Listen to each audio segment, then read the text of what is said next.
Секој трет текстилен работник бара правна помош, а 7.000 за една година останале без работа. Ова го покажуваат анализите на Сдруженијето Гласен текстилец, кое е најгласно кога во прашање е статусот и заштитата на вработените во текстилната индустрија. Единствено ние алармиравме за манипулациите, злоупотребите и неадекватното постапување од страна на одредени институции. Знаете дека низ целата година од започнувањето на коронавирусот ние дававме конкретни мерки што треба да се направи за да немаме губење на работно место.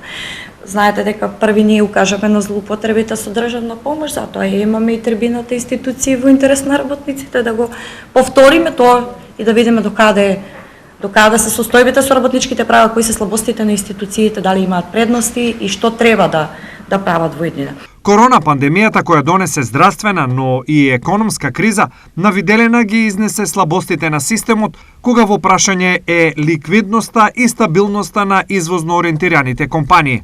Од тука, од Гласен текстилец алармираат за неопходност од законски измени насочени кон зајакнување на стопанскиот систем, а со тоа и заштита на работните места. Не само да декларираме на хартија дека се залагаме за социјални предпријатија, туку да ги направиме законите да функционираат за да може тие социјални предпријатија и да ги користиме европските фондови, да ги користиме тие пари за да наоѓаме нови работни места, одржливи работни места со фери достоинствени плати. Сите овие теми, но и многу други, ќе бидат дискутирани на петата поред текстилијада, која ќе се одржи од 7 до 9 октомври во Штип.